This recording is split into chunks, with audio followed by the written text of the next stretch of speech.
सुर्खियों में।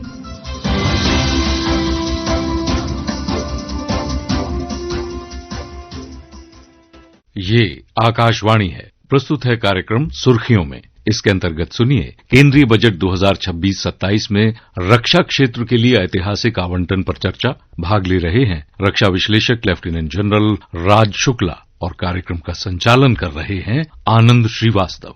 जब दुनिया के नक्शे पर बारूद की लकीरें खिंच रही हों, जब युद्ध सरहदों से कहीं ज्यादा तकनीक, साइबर स्पेस और अंतरिक्ष में लड़ा जा रहा हो, तब सवाल ये नहीं होता कि हमारे पास कितने हथियार हैं। तब प्रश्न ये खड़ा होता है कि हम भविष्य के लिए कितने और किस तरह तैयार हैं। मेरा नाम है आनंद श्रीवास्तव और आप जुड़े हुए हैं आकाशवाणी के साथ। इस बार के बजट में 15.2% पिछले बार की तुलना में रक्षा बजट बढ़ा दिया गया है। जीडीपी का लगभग 2%। संदेश पूरी तरह साफ है कि राष्ट्र अपनी रक्षा के साथ, सुरक्षा के साथ कोई समझौता नहीं कर सकता। क्या ये बढ़े हुए आंकड़े सिर्फ अंकगणितीय खेल हैं या फिर ये बताता है भारत की बदलती हुई रणनीति, आत्मनिर्भरता की सोच, आधुनिकीकरण की पहल और भविष्य के युद्धों की तैयारी? इन विषयों पर चर्चा के लिए आज हमारे साथ हैं बेहद खास मेहमान, भारतीय सेना के पूर्व कमांडर लेफ्टिनेंट जनरल राज शुक्ला। आपका बहुत बहुत स्वागत। नमस्कार। यहीं से शुरू करते हैं। 15.2% पिछली बार से बढ़ाया गया है। अगर हम दुनिया के नक्शे पर देखें तो अमेरिका, जर्मनी, रूस और कुछ और देश हैं, इसमें चीन को भी शामिल कर लें, जिनका रक्षा बजट भारत से अब भी ज्यादा है। भविष्य की तैयारी, चूंकि एआई पर युद्ध लड़ा जा रहा है, ड्रोन के माध्यम से लड़ा जा रहा है, भविष्य की सोच इस रक्षा बजट में नजर आती है आपको? जी हाँ, और उसी पे चर्चा करेंगे कि हथियार तो हैं, पर क्या हम भविष्य के लिए तैयार हैं, जैसे आपने कहा। तो पहले जो आवंटन के आंकड़े हैं उन पे भी थोड़ी नजर डालते हैं, वो महत्वपूर्ण है। जैसे आपने कहा, इस साल रक्षा खर्च का जो कुल आवंटन है वो है 7.8 लाख करोड़, US $85 बिलियन।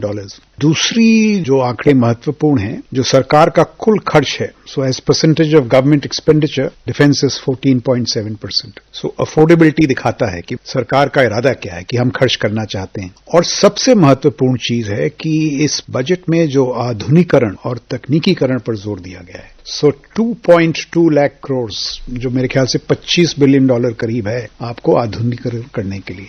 अब चुनौतियां क्या है कि आवंटन को हम प्रबल घातक क्षमताओं में तब्दील कैसे करें। Money is useless unless it is converted into combat capacities. 2014 से इस सरकार की कोशिश रही है कि हम रक्षा क्षेत्र में संपूर्ण बदलाव लाएं, जिसे कहते हैं नेशनल सिक्योरिटी मेकओवर। आपने जिक्र किया सीडीएस का, थिएटर कमांड्स, आत्मनिर्भरता in defence coming out of the shadows of foreign policy. अब जो गति है या वो जो प्रणाली है, बदलाव की प्रणाली है, उसमें गति शक्ति किस तरह से लाई जाए। जो हमारा आज का प्रोक्योरमेंट सिस्टम है उसमें गतिरोध बड़े हैं, बाधाएं ज्यादा हैं और खर्च करने के साधन कम है। तो सरकार ने आपको दिए हैं ये पैसे 2.1 लाख करोड़। अगर आपको गतिरोध नहीं हटाएंगे तो आप ये जो पैसा राशि मिला है इसको आप एब्जॉर्ब भी नहीं कर पाएंगे। तो बहुत जरूरी है कि वो जो गतिरोध हैं उनको किस तरह से हटाया जाए। और देखिए, पैसे की कमी नहीं है। अगर आप 2 लाख करोड़ आपने सितंबर तक खर्च कर दिया तो आपको अतिरिक्त आवंटन होगा, जिसे कहते हैं एडिशनल बजट। अब चुनौती ये है कि हम इसको खर्च कर पाए या ना कर पाए।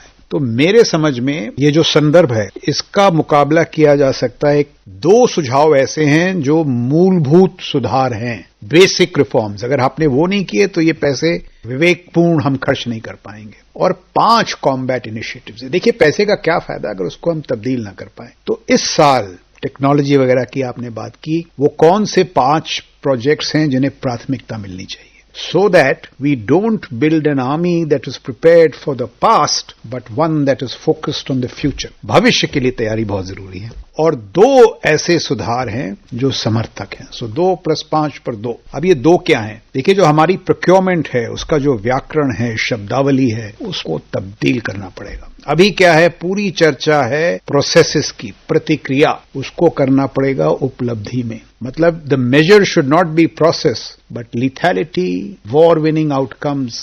आपने टेक्नोलॉजी का जिक्र किया। जो 4th इंडस्ट्रियल रेवोल्यूशन की टेक्नोलॉजीज हैं, AI, quantum, robotics, military autonomy, 3D printing वगैरह वगैरह, इनका जो बुनियादी ढांचा है उसको मजबूत करना है। देखिए, जब प्रधानमंत्री या रक्षा मंत्री ने स्टार्टअप्स लॉन्च किए थे, उसका मतलब क्या है? Startup symbolize innovation. इनोवेशन को हिंदी में क्या कहते हैं? नवाचार। नवाचार। और नवाचार का सबसे बड़ा दुश्मन है रेगुलेशन। रेगुलेशन को क्या कहते हैं? नियमावली। तो ये जो आज एमओडी वगैरह में ये नवाचार और नियमावली के बीच गहरा संघर्ष है, और जीत किसकी होनी चाहिए? नवाचार की। तो ये एक चुनौती है। लेफ्टिनेंट जनरल, आप आधुनिकता की बात कर रहे हैं। बड़ा सवाल यहां खड़ा होता है कि पैसों की तो कमी नहीं है। हमने देखा कि ऑपरेशन सिंदूर में ब्रह्मोस की काफी चर्चा हुई। रक्षा मंत्री ने कहा कि दुनिया के कई देश अब ब्रह्मोस के लिए भारत की तरफ देख रहे हैं और वो मांग भी कर रहे हैं। जो विदेशी तकनीक है रक्षा के क्षेत्र में, हम बहुत समय तक रशिया पर डिपेंडेंट रहे। क्या लगता है कि आधुनिकीकरण की जब बात हो रही है, आत्मनिर्भरता की बात हो रही है, क्या वो टेक्नोलॉजी शेयरिंग पर भी बात होगी? और क्या दुनिया के वो देश जो टेक्नोलॉजी संपन्न है रक्षा क्षेत्र में, वहां पर बात बनेगी आपकी नजर से?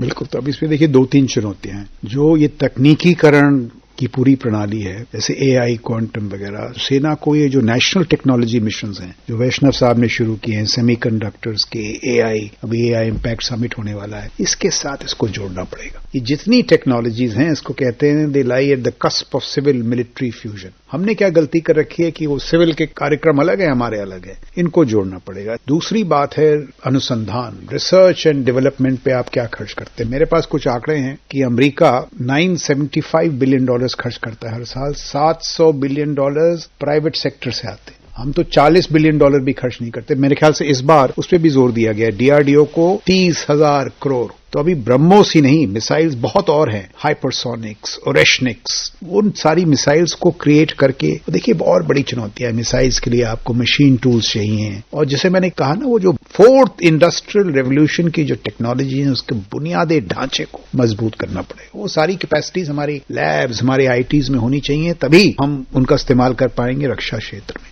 और दूसरा, जो हमारा ये विदेशी देशों पे जो निर्भरता है टेक्नोलॉजीज का, उसको कम करना पड़ेगा। इस बजट में यह भी कहा गया कि जो पैसा बढ़ाया गया है वो ऑपरेशन सिंदूर के बाद जो बहुत तत्काल गोला बारूद खरीदे गए, मिसाइलें खरीदी गई, उसकी भी भरपाई की जा रही है। ऑपरेशन सिंदूर से जुड़ा एक सवाल यह है कि भारत ने दुनिया के बड़े बड़े देशों को दिखाया कि अब भारत किस तरह के युद्ध करने में सक्षम है। पाकिस्तान को भी चेतावनी दी, पाकिस्तान को भी नेस्तनाबूद किया। क्या लगता है कि ऑपरेशन सिंदूर का कितना बड़ा इम्पैक्ट अगर हम वैश्विक कूटनीतिक नजरिए से देखें तो पड़ा? बिल्कुल। आप देखिए, मैंने 44 साल हो रहे हैं मेरे को फौज में। रावलपिंडी, रायविंड, बहावलपुर, ये तो हमने मैप पे ही मारा था। इस बार तो हमने कर दिखाया। 10 मई को जो हमने पाकिस्तान का हाल किया, I don't think in the recent past any country has been rendered so helpless, helpless. आप अपनी सीमाओं छोड़िए, आप अपनी जो हवाई सीमाओं हैं, उन पे नियंत्रण खो बैठे थे। कहां थे आपके J-10, J-17? 10 मई को नूर खान को जब मारा, वो उनके GHQ से 1 किलोमीटर की दूरी थी। It's like hitting AIR Army headquarters is what 500 meters. So it exposed the complete helplessness of the Pakistan military and the great power of the Indian military. But देखिए, ऑपरेशन सिंदूर एक बहुत बड़ी सफलता थी, बट उस सफलता को बुनियाद बनाकर हमें और मजबूत होना है। Pakistan is a paste, China is the threat. अब जो कमाल किया हमने सिंदूर में, बट उसको बुनियाद बना के we have to increase our capacities further. मैं आपको 2 चीज और दूं। We are the 4th largest economy, और उसके मैं आपको बड़े आंकड़े दे सकता हूं, बट लोग ये भूलते हैं, एक लोई इंस्टीट्यूट है जो पावर रैंकिंग्स करता है, पावर, शक्ति। उनके जो कॉम्प्रिहेंसिव पावर रैंकिंग्स हैं, उसमें India is only behind USA and China. We are now a major power. तो we have to balance our economic heft with our strategic might, और उन दोनों के कन्वर्जेंस से हम महान बनेंगे। What should be our guiding principles? हम कहते हैं वसुदेव कुटुंबकम, very good idea, 1 earth, 1 family, 1 future. But Swami Vivekananda ने हमें चेतावनी दी थी। उन्होंने कहा था, साहब, ये जो विश्व है, अखाड़ा है, this world is a gymnasium where nations come to make themselves strong. तो आर्थिक क्षेत्र से प्रबल होना है और राष्ट्रीय सुरक्षा या रक्षा क्षेत्र में भी शक्तिशाली बनना है। अगर हम ये दोनों करेंगे, तभी हम विकसित भारत तो बनेंगे ही, पर सुरक्षित भारत भी बनेंगे। और अब हम बिग लीग में हैं, USA, China. We have to step up our game.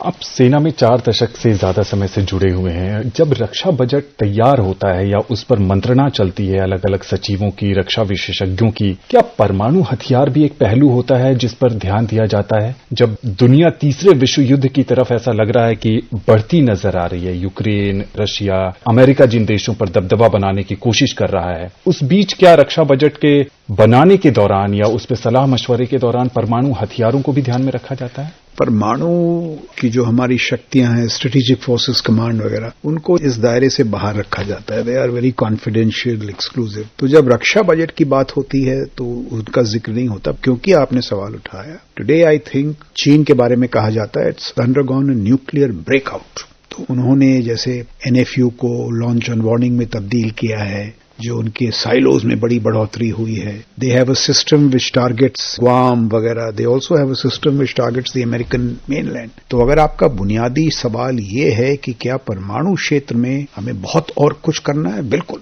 बहुत कुछ, because the nuclear dimension is becoming strong. आप देखिए यूक्रेन में पुतिन ने कितनी बार न्यूक्लियर रैटल उसको दबाया। आपने अगर बीजिंग की परेड देखी होगी 4-5-6 महीने पहले, so they showcase the nuclear trial. तो that is one area where we need to do a lot. But जहां तक ये रक्षा बजट का सवाल है, उससे उसको कोई ताल्लुक नहीं। आकाशवाणी के बहुत सारे श्रोता ये जानना चाहते हैं कि जब भी हम रक्षा क्षेत्र में आत्मनिर्भरता की बात करते हैं तो कितने वर्ष या कितने दशक अभी लगने वाले हैं भारत को सेल्फ डिपेंडेंट होने में डिफेंस सेक्टर में?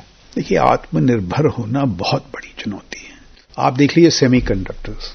कहीं मैं पढ़ रहा था कि the process of making a chip from sand to finish product goes through 64 countries. आपको ये देखना है कि इस चेन में वो कौन सी कड़ी है where you can master it and become value add. और अगर उस कड़ी पे मेरी मास्टरी है, फिर मैं आपसे नेगोशिएशन करूंगा कि मैं ये करूंगा, आप मेरे को ये दें। और semiconductors today, drones, missiles, artillery system, सब में लग रहे हैं सेमीकंडक्टर। और ये तो सिर्फ एक क्षेत्र है, तो बहुत विशाल चुनौती। आप देखिए ड्रोन्स के, बट हमने कदम तो उठाए हैं और कोई चारा भी नहीं है, तो हमें करना है। रियलिस्टिकली एक लंबी रेस है। तो देखिए, मैं आपको बताऊं चुनौतियां क्या हैं। अभी 10 साल हो गए हमको ये ड्रोन्स की जो कंपनीज हैं डिफेंस में, मैंने सुना उसमें 12 कंपोनेंट हैं। अभी भी हम 10 इंपोर्ट करते हैं। This is the challenge of आत्मनिर्भरता। जब तक हमारा जो सिविल क्षेत्र का मैन्युफैक्चरिंग बेस है वो शक्तिशाली नहीं बढ़ेगा, उसमें पैनापन नहीं आएगा, तब तक रक्षा क्षेत्र में भी नहीं है। So it's a big challenge, बड़ी चुनौती है। पर हमने अभी कदम उठाए हैं और प्रतिभा की कमी नहीं है भारत में। There is talent. अगर हमने थोड़ा ये जो नियमावली जिसे आप कह रहे थे ना, रेगुलेशन रिजीम, इसको अगर हमने कम की, टैलेंट को और बढ़ावा दिया, तो डेफिनेटली होगा, स्पेशली इन नेशनल सिक्योरिटी, क्योंकि यहाँ के जो तकनीकीकरण है वो बहुत ही उच्च दर्जे का है। इस देश में हर गली मोहल्ले में क्रिकेट को लेकर चर्चा होती है, लेकिन पिछले 2-3 वर्षों में दुनिया के अलग अलग देशों में जो युद्ध हो रहे हैं उस पर भी चर्चाएं होने लगी हैं। बतौर रक्षा विशेषज्ञ आप किस तरह से देखते हैं आज आधुनिक विश्व की चुनौतियों को, जब कई देशों में युद्ध छिड़े हुए हैं? तो क्रिकेट कम हो रहा है, युद्ध ज्यादा हो रहे हैं। आपने बिल्कुल सही कहा। 1990 में अमेरिका के राष्ट्रपति थे बिल क्लिंटन। उन्होंने कहा था इट्स द इकोनॉमी स्टूपिड। की बात यह है, घूम फिर के चर्चाएं होती हैं अर्थव्यवस्था पर। मेरा अब मानना है इट्स नेशनल सिक्योरिटी स्टूपिड। आप देखिए किस तरह भू राजनीति में स्विवल हुआ है राष्ट्रीय सुरक्षा की तरफ। आप युद्ध देख लें, Venezuela, Iran, Syria, Ukraine. Europe कहता था कि जो लड़ाई है ये सब एशिया में होती है, अफ्रीका में हम नहीं लड़ते हैं, हम तो संपन्न हैं। क्या हाल हुआ ताइवान में, आप देख लें क्या हुआ, गलवान, डोकलम। तो हम ऐसे दौर से गुजर रहे हैं भू राजनीति में जहां युद्ध की संभावना बढ़ रही है। And therefore the only way to be secure is by investing in deterrence, निवारण। अगर आप निवारण पे खर्च करेंगे तो युद्ध नहीं होगा। अगर आप इस उम्मीद पे जिएंगे कि साहब युद्ध ना हो, युद्ध जरूर होगा। So once again the argument is deterrence. Strengthen yourself so that nobody dares to look at you. लोग कहते हैं साहब deterrence is costly. मैं कहता हूं wars are costlier. Ask the Ukrainians. तो लेफ्टिनेंट जनरल राज शुक्ला बता रहे थे कि किस तरह भारत आत्मनिर्भरता के क्षेत्र में आगे बढ़ रहा है, रक्षा बजट में किस तरीके की बढ़ोतरी की गई है, और कहते हैं कि समय के साथ जो नहीं बदलता है, समय उसका साथ छोड़ देता है। भारत समय के साथ आगे बढ़ रहा है और राष्ट्र की सुरक्षा उसके लिए सबसे ऊपर है। आकाशवाणी में जुड़ने के लिए और अपने विचार साझा करने के लिए आपका बहुत बहुत आभार। बहुत बहुत धन्यवाद आपका। अभी आप सुन रहे थे केंद्रीय बजट 2026-27 में रक्षा क्षेत्र के लिए ऐतिहासिक आवंटन पर चर्चा। भाग ले रहे थे रक्षा विश्लेषक लेफ्टिनेंट जनरल राज शुक्ला और कार्यक्रम का संचालन कर रहे थे आनंद श्रीवास्तव। ये कार्यक्रम आकाशवाणी के समाचार सेवा प्रभाग द्वारा प्रस्तुत किया गया। इसे आप हमारे mobile app news on AIR और YouTube channel news on AIR official पर भी सुन सकते हैं।